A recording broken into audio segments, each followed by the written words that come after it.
Yo, what's up? Welcome back to another episode of The Sauce. NBA Friday, we got 8 games on the board. I'm going to try to get to all of them. Probably going to only end up getting to like 5 or 6. I'll get through as many as I can. As far as Thursday night, I'm about even right now. I had a big bet on the Heat, man, taking a tough loss to the Heat. They got killed. They got absolutely killed. I thought that was a great bet too. But I did get the Jazz. Looks like I'm going to get the Knicks in the under. Lost the Nets. So I'm about even right now. With the Kings to go, and I also bet the Lakers. So we'll see how tonight finishes out. But yeah, Friday NBA, 8 games on the board. Let's do it. Welcome to the Sauce. The Sauce. Sauce. Hey, get the sauce. First up, we got the Dallas Mavericks on the road in Atlanta to play the Hawks. 2 teams that have been pissing me off recently. Hawks catching a 1.5 at home. The total sitting at 243.5. Let's take a quick look at the spreadsheet. And according to the model, we're getting a lean on the Hawks here. Final score 118-114. Atlanta wins outright. So model's leaning towards Atlanta. Let's talk injuries. Mavs are still missing Dwight Powell. He's been ruled out. But the big one is obviously Kyrie Irving. He's listed as questionable again. He missed the game against the Suns the other night. Maxi Kleber listed as probable. He's been back from injury for a couple weeks now. On the Atlanta side, still no word on whether or not the Hawks are going to get Trae Young back. He missed the last couple games, listed as questionable. Clint Capella also listed as questionable for the Hawks. Other than that, they may be getting Wesley Matthews back. He's listed as questionable. He's missed the last, I want to say 5 or 6 games. And DeAndre Hunter obviously still out for the Hawks. So as far as the betting spot, we got the Mavs on the road, and as we know, Dallas has gotten completely rocked in their last 2 road games. I personally know this because I bet the Mavericks in both of them. Jazz beat... Oh, no, I'm sorry. I bet the Jazz. I bet the Jazz in this one. I had the Mavericks in the Lakers game, though. They went into LA and got beat up pretty good. I think they lost by about 20 in that one. But the good news for the Mavs is they're heading into Atlanta, and we already know what the deal is with this Hawks team. 11-33 against the spread. Dead last in the NBA by a pretty good margin. The least profitable team in the NBA by a good margin. Just 4-16 against the spread at home. Also dead last. 3-8 against the spread in the last 11. So it's imagine the season you have to be having where you're 3-8 against the spread in your last 11, and that's actually better than what you've been doing before that. As far as matching these 2 teams up on the court, I guess you can point at the Hawks defense against the 3 ball. Here are the numbers from the last 10 games. And you might be thinking, Kyle, 12th against the corner 3, 19th against the above the break 3. That's not even crazy. That's not that great. But compared to the defense the Hawks were playing for the first 2 months of the season, that's much better. The weakness of the Hawks defense recently has been protecting the basket on the interior. And as we know, Dallas likes to shoot a lot of threes. They don't attack the basket much. So actually the Hawks defense matches up pretty well against Dallas offense. The problem is on the other side. I just don't know how we can trust Atlanta's offense right now. I mean, first of all, they're just not making shots. As I was talking about on the live show the other day, that game against Golden State, they missed so many wide open shots. They had 54 open shots, according to the NBA advanced stats. 54 open shots in that game. They just were missing wide open shots. The shot making is just not there for Atlanta right now. The Hawks are dead last, 30th in efficient field goal percentage over the last 10 games. And then you add on the fact that the Hawks have been having problems protecting the basketball as well. Forcing turnovers is one of the few things Dallas does well defensively. So the Mavs defense matches up well against the Hawks as well. I don't trust the Hawks offense at all. So I hate the idea of betting the Mavericks here, but I also hate the idea of betting the Hawks. But I actually think the under might be worth a look here. It's at 240. Let's do it. Under 240 next game. Phoenix Suns on the road in Indiana. The red hot Phoenix Suns, by the way, 7 in a row. They're on the road in Indiana here to play the Pacers. Pacers are catching 5, 5.5, 6, depending on your sports books. That's where the line's hanging right now. Total sitting at around 242. Let's take a look at the spreadsheet. And according to the model, the Phoenix Suns win streak should extend to 8 here. 119-116 Suns win. So I guess a slight lean on Pacers plus 5 or 6. Let's talk injuries. And we got nothing on the Phoenix. Oh, actually, Eric Gordon is questionable. So Suns are completely good to go with the exception of Eric Gordon, who is listed as questionable. On the Pacers side, they're in pretty good shape injury-wise, except for Tyrese Halliburton, who's been ruled out again.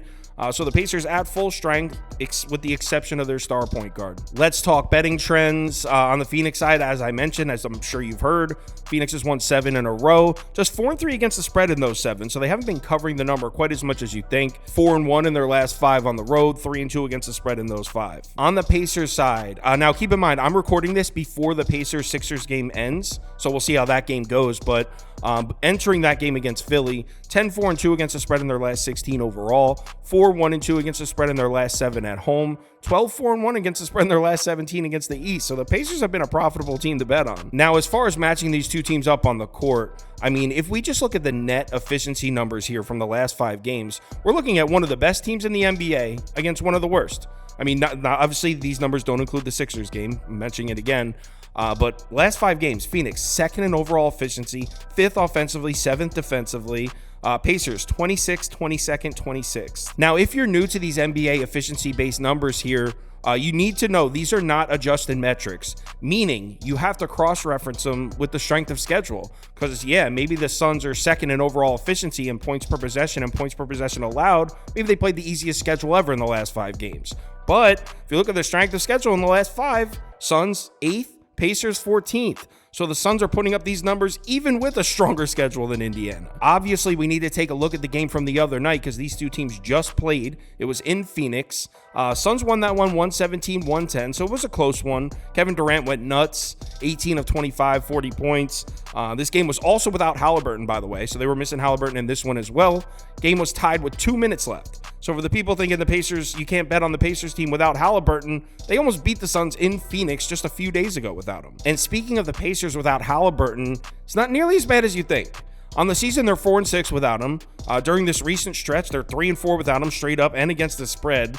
So again, this Pacers team, obviously, he's the most important player, but they aren't just an auto fade without Halliburton. You still have to give this team some respect. To me, this handicap comes down to a simple question. Do you believe in what the Suns are doing right now? Because if you believe this Phoenix win streak is legitimate, then you should lay the points here. But if you think there's some luck involved, if they're still not buying in on the Suns, then you take Indiana +5. They've been a pretty profitable team. Personally, I believe in what the Suns are doing. I've said a number of times, I thought entering the season, the Suns would be either the best or the second best team in the Western Conference. So far, that's looking like a bad take, but you know what? 7 wins in a row, looking for 8 in a row. I'm not taking the points here. I'm going to go Phoenix or pass. I'll let you know on the live show what I end up doing, but no way I take Pacers. It'll be Suns or pass for me. Next game. Next up, Houston on the road in Charlotte here. Hornets are catching 5.5 points at home with the total sitting at 225.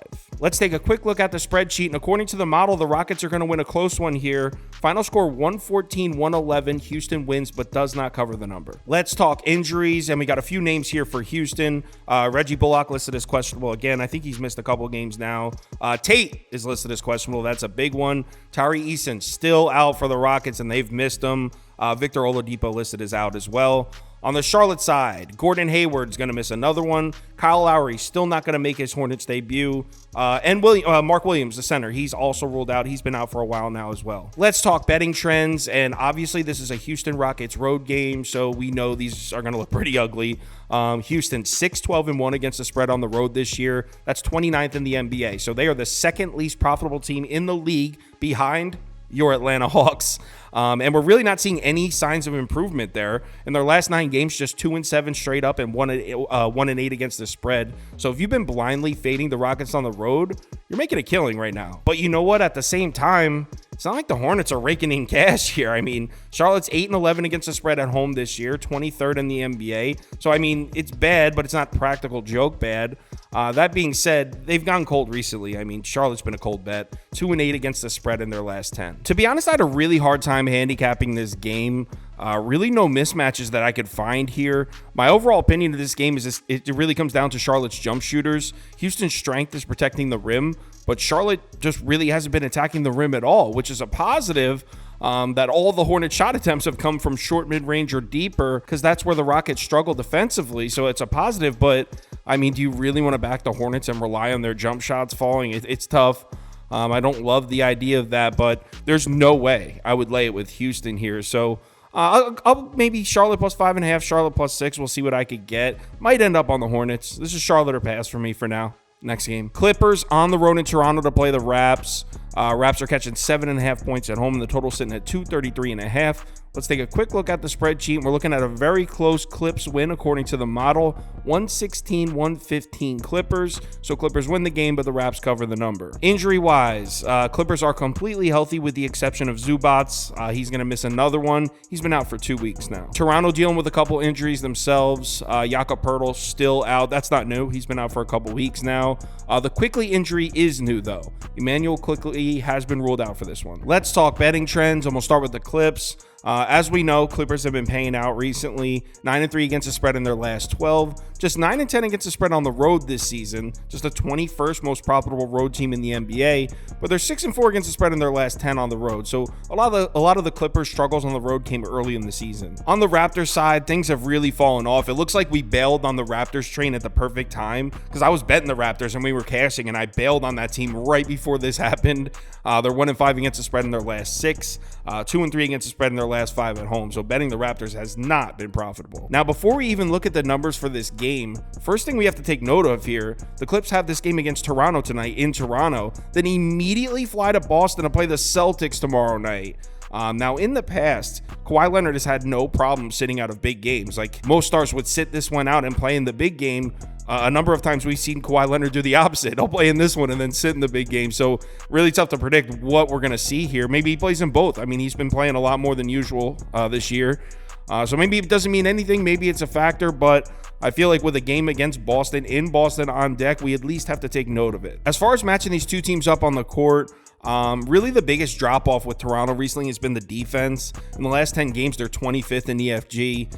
Clips are first offensively in that time. And the Raps are just really missing Jakob Poeltl right now. I mean, to be honest, they're also missing Siakam and Anunoby. They're missing all those guys because the rebounding numbers are terrible. 29th in defensive rebounding rate. They're all the way towards the bottom in offensive rebounding rate too. And if you've been watching Raptors basketball, following Toronto basketball the last few years, that's like the opposite of what we usually see from the Raps. I will say, if you look at these numbers from the last 10 games, it looks like the Clippers have a huge edge in the offensive rebounding department, but keep in mind, they've been missing their center for 4 games now. So if we flip it around and look at the last 5 games, Clippers offensive rebounding numbers don't look nearly as good. So I don't think the Clips have as huge of a rebounding edge as you would think with Zubats being out. If you're wondering where the big mismatch is shot-wise, it's on the perimeter.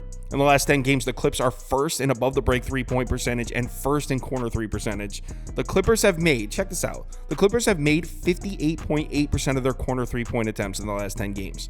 58.8% from the corner. Now, only 9% of their shots come from the corner, so it's not as crazy as it sounds, but 58.8 is crazy. And as you can see, Raps have not done a great job defensively on the perimeter. But the thing is, yeah, we can find some mismatches here and there, some reasons to bet the Clippers, but I don't know if I could do it, man. On the road, immediately flying to Boston after the game, like I said. And I mean, this is a Raptors team that likes to push the pace. On the season, the Raptors are second in fast break frequency.